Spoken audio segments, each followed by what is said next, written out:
The hostess smiled apologetically as she gestured toward a small two-person table, wedged awkwardly between the swinging kitchen doors and the wall where servers disappeared constantly.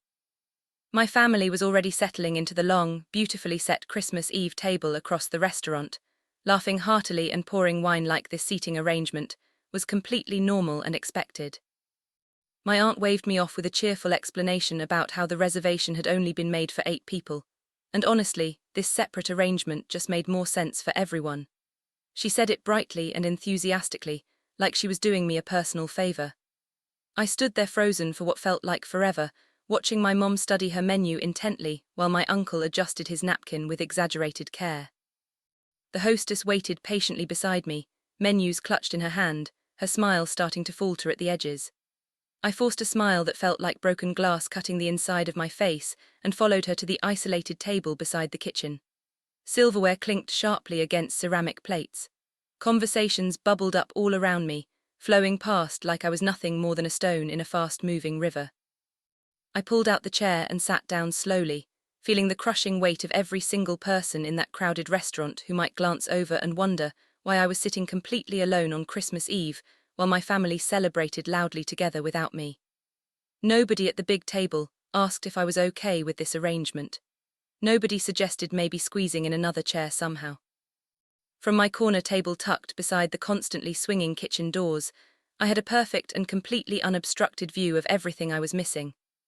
My cousin caught sight of me sitting alone and started laughing immediately, nudging my sister hard with her elbow, and pointing obviously in my direction like I was some kind of amusing spectacle. She mimed waving at me exaggeratedly, her hand sweeping dramatically through the air in slow motion like I was some distant acquaintance she had spotted unexpectedly across a crowded airport terminal. My sister giggled behind her hand and looked away quickly, pretending she hadn't participated in the joke, but clearly enjoying it anyway. Someone at the table made a comment I couldn't quite hear over the ambient restaurant noise, but the single word "sad" carried across the space between us clearly enough. My uncle chuckled deeply and said something about how we should all just be grateful the restaurant had managed to find me any seat at all on such a busy holiday night. Maury laughter rippled through their group like a wave. I kept my head down and opened the menu even though my appetite had completely vanished. The words on the page blurred together into meaningless shapes. My phone buzzed insistently in my purse, probably some cheerful holiday message from a friend who assumed I was surrounded by warmth and love right now. I ignored it completely. The waiter appeared at my table, young and clearly uncertain, glancing repeatedly between me and the larger family gathering across the room. The waiter shifted his weight uncomfortably from one foot to the other and asked if I was ready to order, his pen hovering expectantly over his notepad. Then he paused mid-sentence, looking back toward the larger table where my family sat talking and laughing. His eyebrows pulled together slightly as confusion flickered visibly across his young face, but he was either too professional or too uncomfortable to ask the obvious question hanging heavily in the air between us. I appreciated that small mercy more than he could possibly know. I ordered water with lemon and told him I would wait a bit longer before deciding on food, that I wasn't quite ready yet. He nodded quickly and disappeared toward the kitchen, clearly relieved to escape the awkward situation. My phone buzzed a second time in my purse, more insistent now. I pulled it out just enough to see the screen lighting up with notifications, then slid it back without reading any of the messages. Across the restaurant, my family's table erupted in another round of loud laughter at something my cousin said, the sound sharp and bright, and carrying easily through the crowded space. The sound felt aimed directly at me even though I knew logically it probably wasn't. I folded my hands carefully in my lap and focused on breathing evenly, maintaining the calm expression I had practiced so many times before in uncomfortable situations. The kitchen doors swung open violently behind me. Every few minutes, one of them would glance over at me with varying degrees of subtlety. My cousin smirked openly and whispered something behind her hand to my sister, who tried desperately not to laugh but failed completely, her shoulders shaking. My aunt gestured vaguely in my direction while explaining something to the person beside her, probably offering justification for the strange seating arrangement to someone who had just noticed how cruel it looked. My mom kept her eyes fixed firmly on her menu, then her water glass, then the elaborate centerpiece anywhere except toward me. I could feel the humiliation settling deep into my bones, heavy and familiar, like a thick winter coat I had worn far too many times before. It pressed down hard on my shoulders and made my chest feel tight and painful. I knew this feeling intimately. The family gatherings where I was talked over constantly, the holidays where my accomplishments were glossed over quickly in favor of someone else's news, the birthday dinners where I was asked to move seats so a couple could sit together. This was just another version of the same old pattern repeating itself. I stayed perfectly still in my chair, hands folded, face carefully neutral, giving them nothing to work with. I reminded myself firmly why I had come tonight despite knowing exactly how it would feel. I hadn't come to beg for their attention or validation. When the appetizers finally arrived at their table, steaming plates of golden fried calamari and perfectly toasted bruschetta, arranged beautifully in the center of the white tablecloth, no one looked my way. No one suggested sending a plate over to me or inviting me to join them for at least this part of the meal. They passed dishes around eagerly, forks diving in immediately, conversations continuing without any pause or acknowledgement. My uncle stood up slowly and raised his wine glass high, tapping it gently with his knife until everyone quieted down and turned their attention to him. He launched into a heartfelt toast about family and gratitude and the profound importance of being together on special occasions. He talked about tradition carrying us through difficult times and love binding us together through thick and thin. His voice grew increasingly emotional as he spoke about how lucky they all were to have each other, to share these precious moments together. The whole table raised their glasses enthusiastically and clinked them together, voices overlapping with cheerful shouts of cheers, and to family and hear, hear. Not once during his entire emotional speech did he glance toward my isolated table beside the kitchen doors. Not once did he acknowledge my existence in that restaurant. I took a slow, deliberate breath and reminded myself why I had come tonight. A server appeared at their table carrying fresh bottles of wine, refilling glasses generously and checking that everyone was satisfied with everything. She counted heads quickly, her gaze sweeping efficiently across the table, then asked brightly if everyone was accounted for or if they were still waiting on anyone else to arrive. My sister answered without any hesitation, saying yes confidently, everyone was here and accounted for. Then she laughed lightly and added, well, mostly everyone, with a casual dismissive wave of her hand that encompassed nothing in particular. The server nodded awkwardly, her smile faltering as she clearly noticed me sitting alone nearby, but remained too professional to comment on the obvious tension. She smiled politely and moved quickly to the next table. I stared down at the condensation forming on my water glass, watching tiny droplets slide slowly down the curved side and pool on the white tablecloth beneath. My hands stayed folded precisely in my lap, fingers interlaced. My expression stayed neutral and composed despite the churning in my stomach. I counted silently in my head, using a grounding technique I had learned years ago to manage moments when I felt invisible despite being surrounded by people who were supposed to love me unconditionally. The kitchen doors swung open again behind me, and I felt the wave of heat wash over my back. I thought seriously about leaving right then. It would have been so easy to simply stand up, gather my coat from the back of the chair, and walk out into the cold December night without saying a single word to anyone. The exit was right there, maybe 20 feet away, beckoning like an escape hatch. I could disappear quietly into the darkness, and they probably wouldn't even notice my absence until someone made another joke and realized I wasn't there anymore to serve as the punchline. Walking away would have been clean and simple and dignified in its own way, a quiet refusal to participate any longer in my own humiliation. But I stayed firmly in my seat because I knew that leaving early would have given them exactly what they wanted, even if they didn't consciously realize it. It would have confirmed every negative assumption they had already made about me, about my place in this family, about whether I truly belonged at their celebrations. It would have let them completely off the hook, allowed them to shrug and say I was too sensitive or couldn't take a joke or just didn't want to be there anyway. So I stayed. I checked the time discreetly on my phone and noted that we were right on schedule. Everything was proceeding exactly as I had anticipated and planned. Dessert menus were being passed around their table with enthusiasm when I saw the floor manager approaching purposefully from across the restaurant. He was an older, distinguished man in a perfectly tailored dark suit, professional and calm, the kind of person who had managed hundreds of difficult situations and knew exactly how to handle them with grace. He walked directly to my small table and leaned in slightly, speaking in a low, respectful voice that only I could hear. He asked if I was ready whenever I was, emphasizing that there was no rush at all, just checking to make sure the timing worked for me. I nodded once, not trusting my voice yet to remain steady. My heart was pounding frantically now, thudding against my ribs so hard I was certain everyone in the restaurant could hear it echoing. He smiled warmly and stepped back, giving me space. I took one last long look at my family, still laughing and talking and completely absorbed in their own world where I simply didn't exist. My mom was studying the dessert menu intently. My cousin was telling some animated story with exaggerated hand gestures that had everyone leaning in. My sister was checking her phone, scrolling through something. None of them were looking at me. I placed my napkin carefully on the table. The waiter who had served me water earlier reappeared at my table, but this time his entire demeanor was completely different.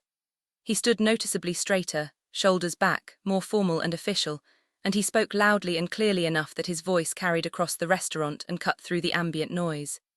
He said my name clearly and distinctly, projecting it like an important announcement. He asked politely if I was ready to be shown to the private dining room now, whenever I was comfortable making the transition. The effect was immediate and electric. Conversation at the big family table stuttered and stopped abruptly mid-sentence. Forks froze dramatically halfway to open mouths. Wine glasses paused suspended in the air. My aunt's face went completely blank with confusion, her perpetual smile fading as she tried to process what she had just heard. My uncle stopped chewing entirely, his jaw hanging open. My sister's phone slipped slightly in her suddenly loose grip. The waiter waited patiently and professionally, as if he had just made the most normal announcement in the world. But everyone in that entire section of the restaurant had heard him crystal clear, and now they were all looking directly at me with undisguised curiosity. My family stared with expressions ranging from confusion to disbelief. My cousin found her voice first, recovering faster than the others. She turned awkwardly in her chair to address the waiter directly, her tone sharp with confused indignation. She asked who exactly the private room was for, the implication clear that there must have been some terrible mistake.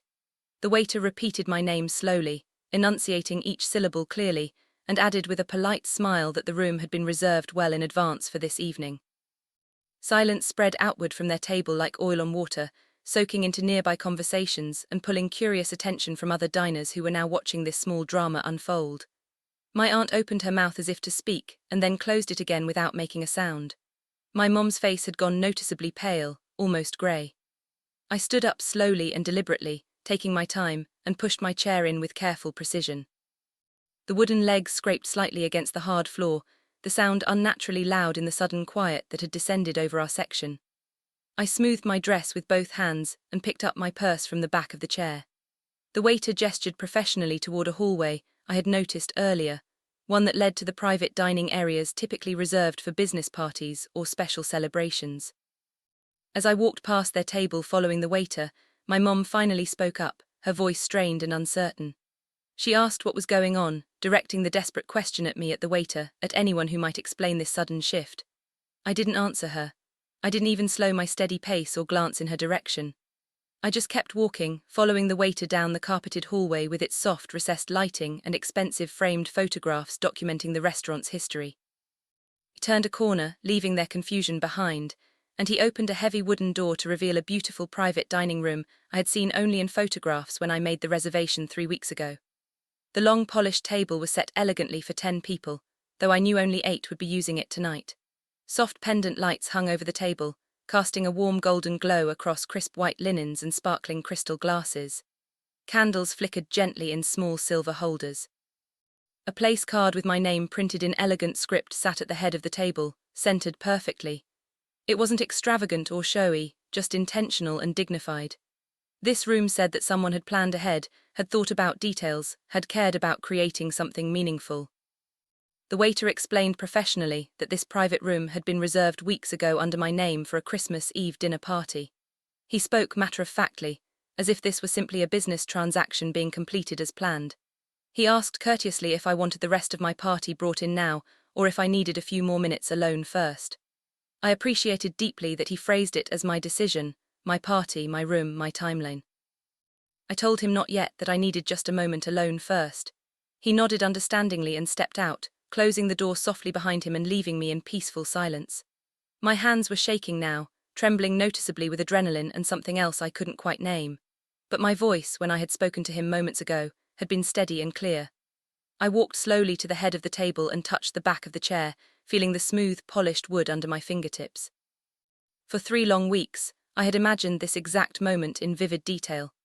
I had rehearsed it mentally late at night when I couldn't sleep, when painful memories of past holidays kept playing on repeat in my mind. I had planned every detail carefully, from the timing of the reservation to the specific wording I would use. I sat down alone in the private room for a long moment, just breathing and listening to the muffled sounds filtering through the walls. Somewhere nearby, probably right outside this door, my family was frantically trying to figure out what had just happened. I could imagine the whispered conversations, the confused looks, the questions nobody knew how to answer. This moment felt simultaneously like the lowest and highest point of my life, like standing at the bottom of a canyon while being perched at a mountain peak. I remembered all the holidays when I had been overlooked, all the birthdays when my achievements were brushed aside in favor of someone else's news, all the gatherings where I was talked over or forgotten. I remembered asking to be included, and being told I was too sensitive. I remembered trying to speak up and being told I was making things awkward. I remembered staying quiet and being ignored anyway. Tonight felt different because tonight I had stopped asking for a seat at their table and had simply created my own. I had stopped waiting for them to make room for me and had made room for myself. That shift in power, that reclaiming of agency, filled me with something I hadn't felt in years. I pressed the call button on the wall, and within seconds the waiter reappeared. I asked him to bring out the first course of the meal I had pre-ordered. He nodded and disappeared. My phone buzzed insistently in my purse, probably my sister asking where I had gone or what was happening. I pulled it out, glanced at 3 unread messages and set it face down on the table. When the first dish arrived, a beautiful winter salad with pomegranate seeds and candied walnuts, I took a bite and let myself actually taste it. For the first time all evening, I wasn't performing or pretending or trying to make myself smaller. I was just eating dinner in a room I had reserved, at a table with my name at the head. The food was excellent. I took another bite and another, eating slowly, savoring not just the flavors but the quiet dignity of the moment.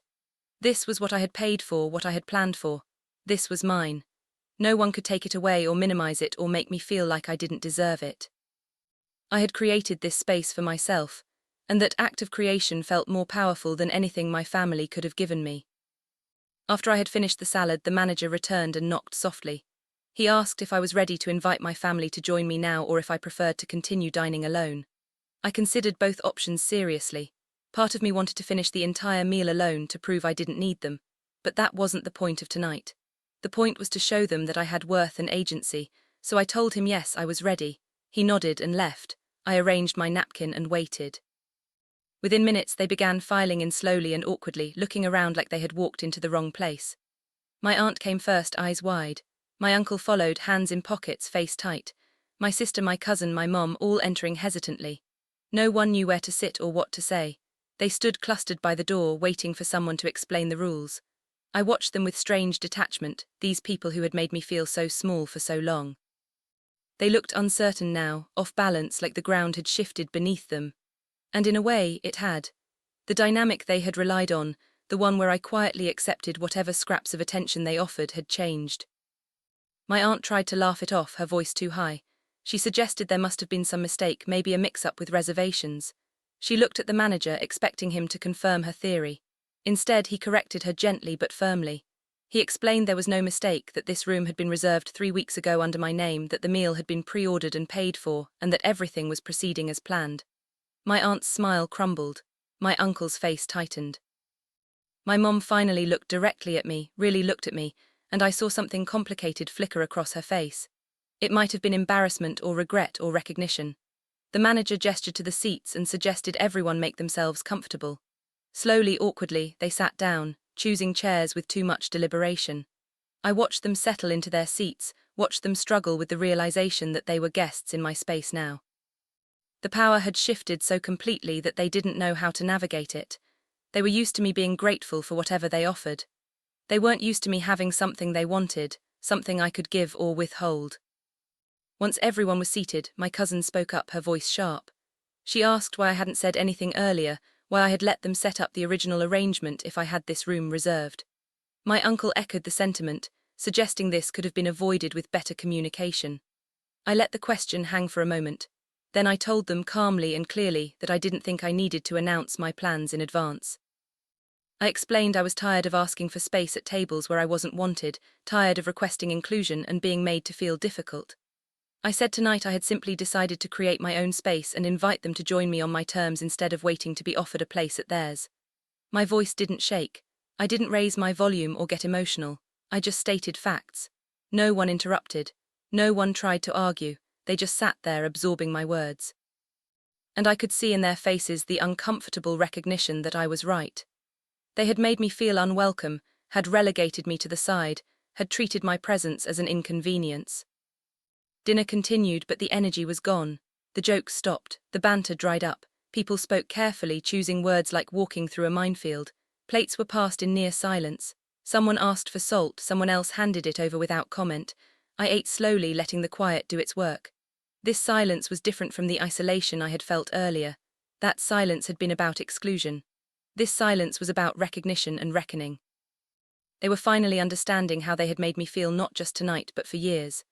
The weight of that understanding settled over the table like snow. I took a sip of water and waited. There was no need to fill the silence with explanations. The room was doing that work. Each moment that passed without the usual jokes emphasized how much had changed. They couldn't hide behind humor now. They had to sit with their discomfort, had to feel even a fraction of what they had made me feel for so long. And I wasn't going to rescue them from it.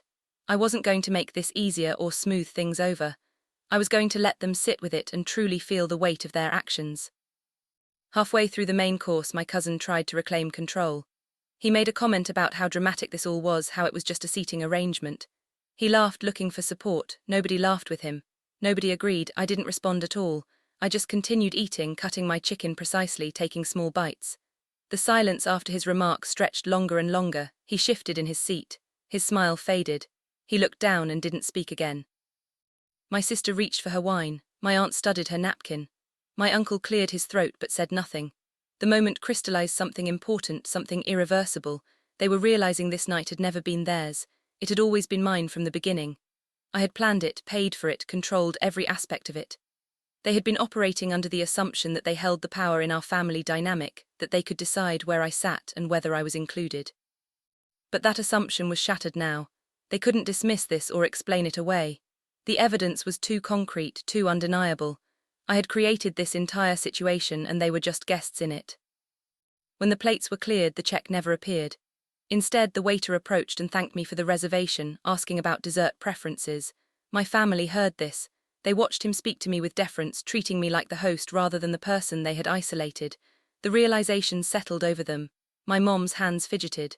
My sister stared at me like seeing a stranger. My aunt and uncle exchanged a meaningful look.